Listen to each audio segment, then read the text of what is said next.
হ্যাঁ রে, বল বুড়ি বল। কেমন আছিস সবাই?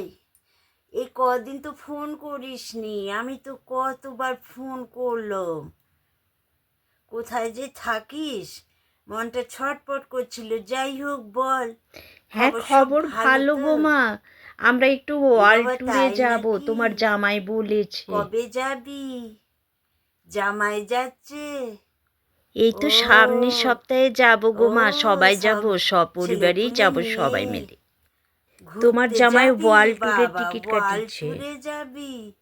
ভাই, এ তো খুব ভালো খবর। যা ঘুরে আয়। বাবা, তুই তো সেই ছোটবেলা থেকে রে ভীষণ ঘুরতে ভালোবাসিস। টিউশনে পাঠাতাম, এদিক ওদিক সেদিক ঘুরে ফিরে সন্ধ্যাবেলায় ঘর ঢুকতিস। যাক, ভগবান তোর কথা শুনেছে। যাক, আমি মন্দিরে বৌমাকে বলবো পুজো দেবে। যা বলি, যাবার আগে একবার আসবি না কি, দেখা করে যাবি। হ্যাঁ, হ্যাঁ হ্যাঁ, ঠিক তোমার আছে, আমি জামাই বলছিল বৌমাকে কাল বলে সকালেই দিচ্ছি, কাল যাব সকালে ওখানে। আসবি। আচ্ছা, ঠিক আছে। বলি, ও বৌমা, শুনছো? কি গো, কোথায় গেলে? শুনছো? কি হয়েছে? তখন থেকে চিৎকার করছেন, কি হয়েছে? কি কাজই করব, আর কি করব? বুড়ি ফোন কি করেছিল, হয়েছে? ওরা ঘুরতে যাচ্ছে। হ্যাঁ, তো আমি কি জামাই করব? ওয়ার্ল্ড ট্যুরে নিয়ে যাচ্ছে আপনার বিটি ওদের। ওয়ার্ল্ড ট্যুরে যাচ্ছে, তো ভালো বাবা, কথা। তোমার এতে হিংসা হলো না নাকি? কেন, আমার হিংসা হতে যাবে কেন? ওরা দেখা করতে হ্যাঁ, তো কাল কাল সকালে সকালে আসবে, তো আসবে আসবে। এখানে। এই যে ফ্রি বসে আছে তো, রান্না বান্না কাজ কর্ম, জলখাবারটা খেয়ে আসবে না, সকালে চাটাও এখানে এসেই খাবে। এ বাবা, তুমি যে একবারে না, হিংসায় এগুলো জ্বলে মরে হিংসার যাচ্ছ কথা দেখছি নয়। বৌমা। আমি ওই ঘরে কাজ করছি, আপনি ডেকে আমাকে কি শোনাচ্ছেন না বিটি ওয়ার্ল্ড ট্যুরে যাচ্ছে। আর বলি, ধন্যি বাবা। হ্যাঁ, দেখো, হ্যাঁ বলে যে যারা পরিশ্রম করে তারা সফল হয়। হ্যাঁ, এসব হ্যাঁ দেখো, আগেকার যুগের কথা, কলি যুগে এগুলো কিছু নাই। হ্যাঁ, হ্যাঁ দেখো, একেবারে সকাল 5:30 থেকে রাত 10টা পর্যন্ত খাটছি। হ্যাঁ, আমাদের কপালে কোনো পরিবর্তন নাই।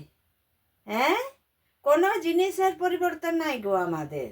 হ্যাঁ, আমার আবার এমন কপাল জানো। হ্যাঁ, ঘর গোষ্ঠীর কাজ আমাকে করতে হয়, বাজার দোকান, ব্যাংক, পোস্ট অফিস, কোনো কিছু বাদ নাই। হ্যাঁ, একবারে সেই মানে সেই জুতা সেলাই থেকে চণ্ডীপাঠ, এগুলো আগে শুনতাম, এখন বুঝতে পারি।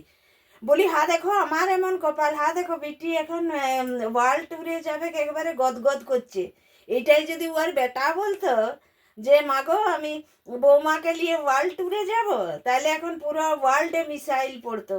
যাক গে যাক, আমার অত হিংসা নাই, আমার বিরাট কপাল। কি রে, আমার কি কপালের জোর জানো। হ্যাঁ, কি বলবো তোমাদিকে। হ্যাঁ দেখো, তরকারি আনতে যাবো, ইয়া করতে যাব, রাস্তায় ভেবে ভেবে যায়। বলি, রোজ এত লোক গাড়ি চাপা পড়ে। হ্যাঁ, এত লোক গাড়ি চাপা পড়ে, আমার গায়ে গাড়ি আসে না। হ্যাঁ দেখো, আমার এমন পোড়া কপাল, বলছি যে এমন পোড়া কপাল, শুধু সাইকেলগুলোতে ধাক্কা খায়। দেখে দেখে সাইকেলগুলোতে ধাক্কা খাবে। হ্যাঁ, মরবো না এটাতে। না, হ্যাঁ এখানটা ছিঁড়ে যাবে, এখানটা ছিঁড়ে যাবে, রক্ত বেরিয়ে যাবে। হ্যাঁ, হাঁটুটাই লাগবে, হ্যাঁ কোমরটাই লাগবে। দিয়ে ওই লিয়ে লিয়ে সবজি কিনে এনে আবার রান্না করবো। বলি, ভগবানকেও বলি, হ্যাঁ, যে সবসময় যে আমাকে সাইকেলটাই ধাক্কা খাওয়াচ্ছ, একটা বড় মার্সিডিজে একবারেই চিপে দাও। হ্যাঁ, 16 কলা আমার পূর্ণ হয়ে যাক না। আমাদের বিরাট কপাল, বলছি যে বিরাট কপাল। হ্যাঁ, এই যে দেখো, কিছুদিন আগে, 1-2 বছর আগে নাকে সিলিন্ডারের জন্য মরে যাচ্ছিলাম, কোথায় সিলিন্ডার পাবো। 500 টাকা সিলিন্ডার, 4,000 টাকা দিয়ে লোকে কিনেছে করোনার সময়। এখন গ্যাসের সিলিন্ডার নিয়ে মরে যাচ্ছি, কোথায় পাবো, কি খাওয়াবো। এতদিন হতো কি রান্না করব, এখন মনে হচ্ছে কি করে রান্না করব। বলছি যে কপাল আমাদের বিরাট। হ্যাঁ, লাইনে দাঁড়িয়ে দাঁড়িয়ে, দাঁড়িয়ে দাঁড়িয়ে একটা সরল রেখা হয়ে গেছে এখন। নিজেকে মনে হয় একটা সরল রেখা, শুধু যাচ্ছে। হ্যাঁ, স্টপেজ নাই।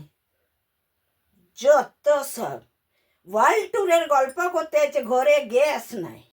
বলি হ্যাঁ দেখো এইসব না মহাপুরুষের বাণী, কঠোর পরিশ্রম সফলতা, ঘন্টা ঘন্টা। হ্যাঁ, নেতার ঘরে যারা জন্মাচ্ছে ছোটোর থেকে মার্সিডিজে ঘুরছে, সিনেমা আর্টিস্টের ঘরে জন্মাচ্ছে, তারা দেখো গা এসি ঘরে জন্ম নিচ্ছে। হ্যাঁ, আর যারা রিক্সা টানছে, যারা মাঠে কাজ করছে, যারা মাটি কাটছে, যারা ইট ফেলছে, চিরকাল কঠোর পরিশ্রম করছে। হ্যাঁ, সফলতা ঘন্টা। হ্যাঁ, আজকাল যত বেইমানি, যত মিথ্যা, যত হ্যাঁ, সফলতা সেখানে। যারা পরিশ্রম করছে তাদের ঘরে গ্যাস নাই, তাদের ঘরে খাবার নাই, তাদের ঘরে ওষুধ নাই, তাদের ঘরে জীবন নাই। হ্যাঁ, পরিশ্রম।